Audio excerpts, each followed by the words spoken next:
Welcome back to the Warcraft news. Yeah, rather shocking title, isn't it?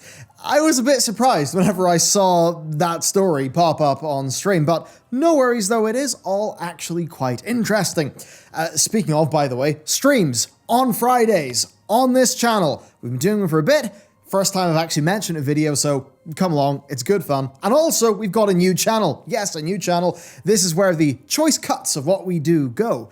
News, discussion topics, and a whole bunch more. So if you would like quick hits of our content, check out the Bellular Clips channel, which is linked down below, and give that a sub. Thank you for all your support, and with that said, let's get stuck into the news. So to kick us off, WoW's player base almost halving, and revenue more than halving. Whoa, this changes everything, I may say, in a video thumbnail. But actually, there is plenty to understand here, because these numbers, they're not from some whack job on Twitter or something, no, they're from Superdata. They're a research firm who got picked up by Nielsen, yes, that Nielsen, the big media analytics firm, a few years ago. They are legit, and indeed, much of the positive news about WoW subs recently came from Superdata. So, revenue down 61%, players down 41%. Sounds like doom, doesn't it? Well, not necessarily. It does mean that some things aren't ideal, but here is the bottom line. World of Warcraft has extreme seasonality, and this pattern of a massive launch followed up by a crash in players is actually typical for the game. Of course, Superdata point out that this is typical for World of Warcraft over the last few years, the last few expansions, but that this time it did actually start with a particularly strong launch. Now, revenue falling by more than the player count does make a lot of sense. Of course, 6-month subscriptions were locked in like November, December. More tokens were purchased by players during launch. More race changes for the new customizations, things like that. And of course, more sales. Now, players being down by 41% means that, yeah, those players are actually leaving. But of course, most people or many people are only interested in the first month or two of an expansion, and then maybe, a patch launch month. Now, the question is that a problem? That is what World of Warcraft's player activity these days is like? I would say, of course, this is a problem, because if you keep on churning through players, you will lose them over time. Now, Superdata correctly points out that WoW Classic means that World of Warcraft, the business, can have a yearly spike each year instead of every 2 years. And that certainly is good, but it does risk masking the problem of, many players jumping ship. Now, if we look back to the vanilla through Warlords of Draenor run, you can see that TBC, Wrath, Cataclysm, and MOP did not have decreases anywhere near what Superdata report. Now, Warlords of Draenor did, but I think we all know why. That is an expansion that ran out of steam extremely quickly, meaning that really only the PvPers and the raiders had something to do. So, have you quit? Why? Why have you quit? What's happened? I've not quit, and I actually know why I haven't, and I think that's rather revealing. Because when I logged in to get my Denathrius ahead of the curve kill a while ago, my character was already in Castle Nathria. Yeah, I actually hadn't played that character between raids. Why? Well, there just wasn't anything that I wanted to do outside of what I do with friends, which is raiding.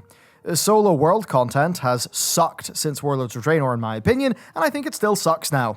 In the past, individual reputations like Cloud Serpent, Golden Lotus, Netherwing, and Sketis, those were things that felt, a bit different than generic world quests.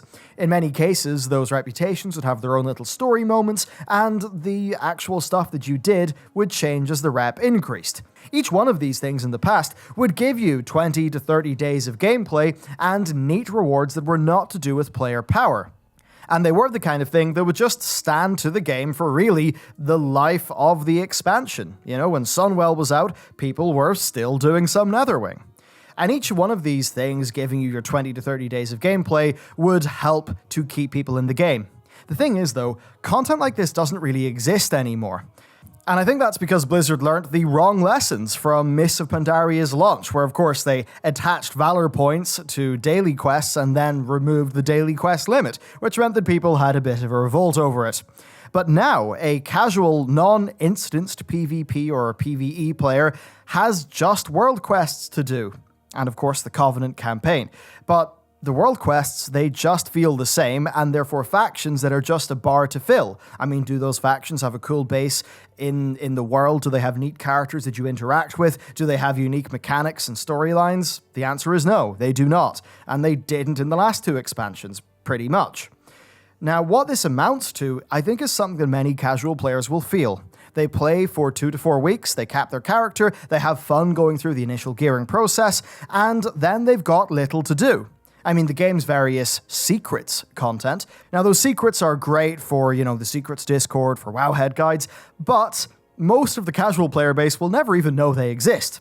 The weekly campaigns that we get for the Covenants, well, those are rationed out to the extreme, such as you'll never really get into the flow or get immersed in them. And let's be real, that's content that's pretty damn shoddily implemented as compared to other MMOs' efforts, even from a few years back. I mean, at least Legion gave that player base Suramar as a thing to get their teeth into after the expansion came out, but I think BFA and Shadowlands really gave them very little. And I think that's why you see some of the extreme seasonality. Those of us who can raid, PvP, and Mythic Plus, we're just fine. But for the more casual players, and that is a massive group of players, I think, elements of the game are diminishing. I think Blizzard treat those casual players as an afterthought, and I think it's no wonder that they leave, and that we see this extreme seasonality where so many people come back to WoW, and then pretty much half of them leave pretty soon after.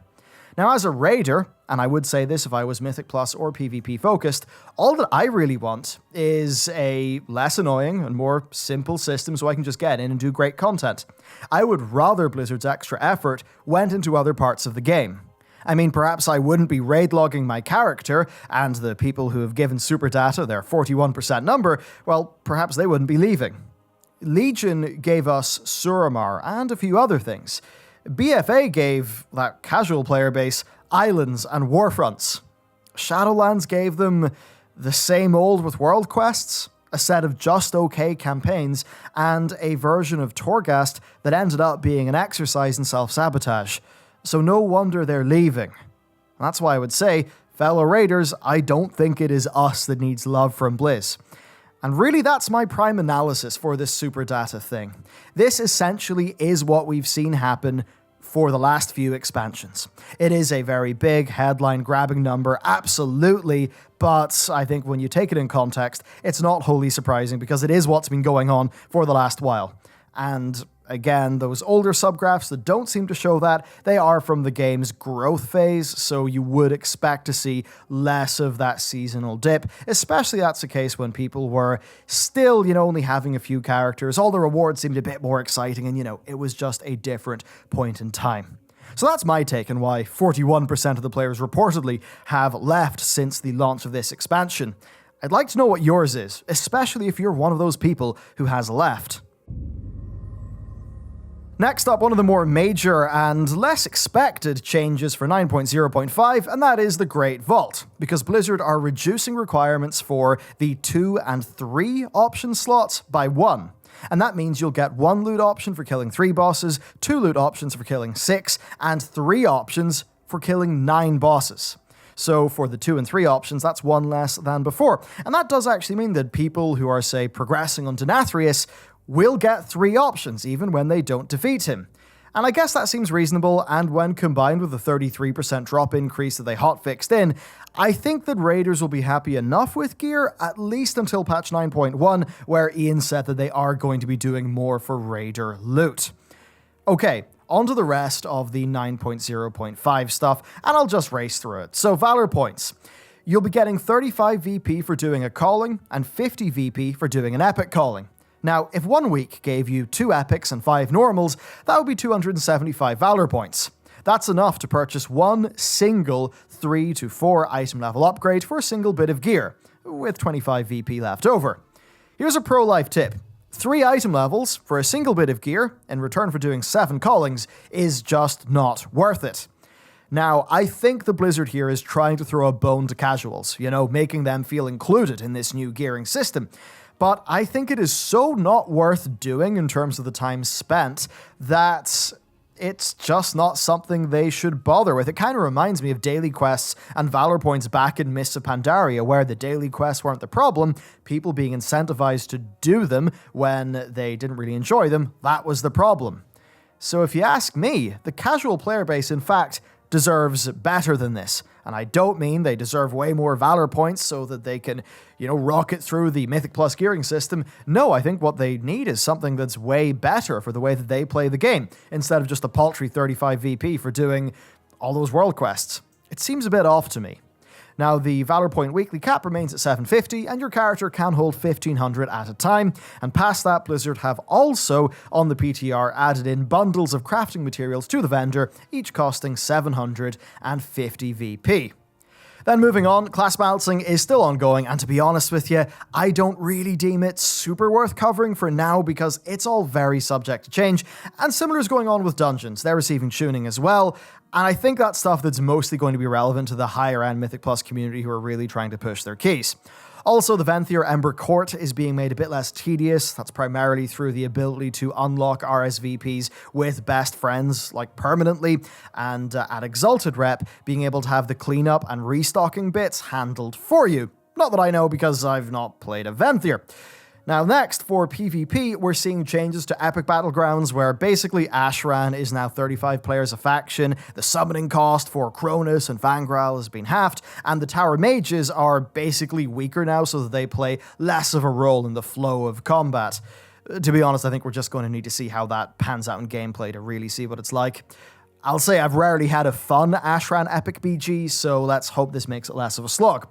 Then next, Blizzard have buffed Glaive, Catapult, and Demo health in Isle of Conquest, and they've also buffed the health of Walls and the final boss. Basically, I don't think they're a big fan of just hanger rushing, so they're trying to change the balance there. And I think Isle, it suffered from Altaric Valley's problems of easy-to-kill bosses, albeit to a lesser degree, so those changes are probably good. Then we've also seen changes to Wintergrasp. Those are basically going to give attackers a better chance. So, yeah, perhaps that weekly honor quest has got people doing these epic BGs again, and maybe that's why Blizzard have decided to pay a bit more attention to them. And that's really the core of what's up with patch 9.0.5 right now. Look, it's going to change a little, but it is going to be releasing in March, so do expect to see it pretty soon. And once that releases, we do expect to see 9.1 hit the PTR, so that's, I think, when the actual news is going to begin. And look, I'll be real with you, 2021's been a slow start for WoW in terms of the news cycle. Even what Super Data suggests, I have seen that in some player interest, and certainly there's a lot of the more casual commenters who are talking about them bouncing off Shadowlands, so there's probably more to do there, and hopefully 9.1 does it. Now, to round us off for today's episode, I'm going to quickly run you through just a few little things from the BlizzCon Q&As that you probably missed, the ones we're done with media outlets.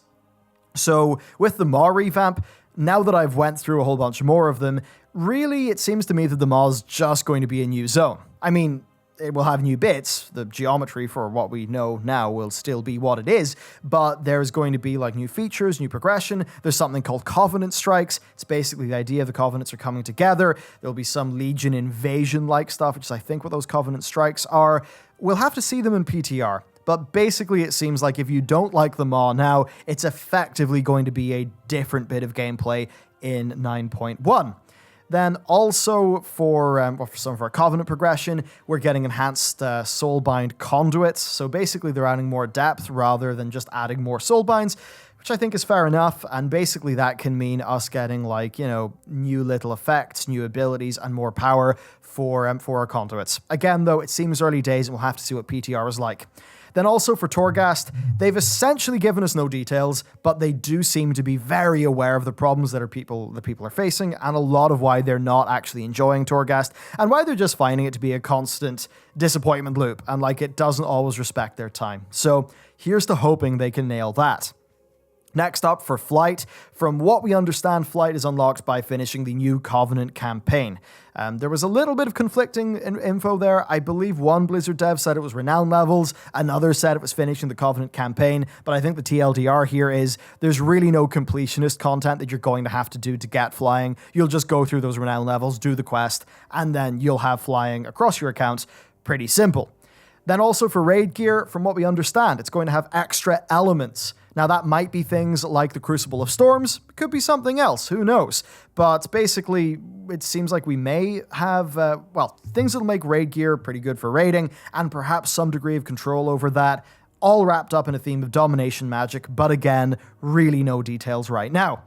As for player versus player gearing, well, that's where it gets interesting because they've suggested that they're looking into something like the Warlords of Draenor system. Now, in WoD, as soon as you would enter PvP combat, what would happen to you is, like, if you had PvP gear, that PvP gear would increase in item level. And that would essentially mean the PvP gear was always best for PvP, but its item level could be balanced such that it, it wouldn't mess up the rest of the game, and such that PvPers wouldn't feel like they'd have to do raids to get gear to do PvP with. So if they can get that working out quite well, then that certainly would be a good thing. In terms of some others then, well, I guess further to the mod, there's going to be a new Venari Currency, so I would expect to see just a new, different progression there, and they're also going to re-examine the entire Stygia economy. It basically seems like Stygia is being a little bit retired, and won't be that important once 9.1 rolls around. Either that, or it'll just have an entirely different role. Of course, we've already covered what's going on with the conduits and sockets, so those problems should be gone. And then on to another point of player friction. Well, it was said to me that they're really not looking into changing the friction for Covenant swapping, but in another interview, Jeremy said that they were very down for a community dialogue over how Covenant swapping feels in light of 9.0.5 and 9.1 making Covenants both more powerful but also more balanced, because of course 9.0.5 is their first major balance wave of the Covenants. So should be interesting to see what will go on there. I think overall, if it does become perfectly balanced overall, then they do risk a situation, I think, where a lot of players will, it's like a Flayed Shot is never going to be perfectly balanced such that, in an AoE situation, you wouldn't rather have Wild Spirits. So that could be quite tricky for them to work out. Certainly interested to see how that goes. And then also the Mega Dungeon, it's going to have Mechagon-like hard modes, which is extremely exciting for me. And then finally, two things. There's going to be a Pepe for each Covenant, and also the Wandering Ancient Mount will be free for all in patch 9.0.5, though to be honest, I've got no idea how specifically we get it. And there we have it for today. So if you're going to do one thing, hit up the Clips channel, hit that sub button. What we're doing, right, is we're basically editing those things up, making them all nice, and that is a great way to get some quick hits of news, little sort of lore hitters, I don't know, do you want to snort a quick line of lore before you, go away and put your phone down? The Clips channel's the place for that. So check it out. We're putting a bunch into that and the stream, and of course what we're doing in this channel too. There's hype things coming, so good stuff. Thank you for your support, and with that said, I'll see you next time.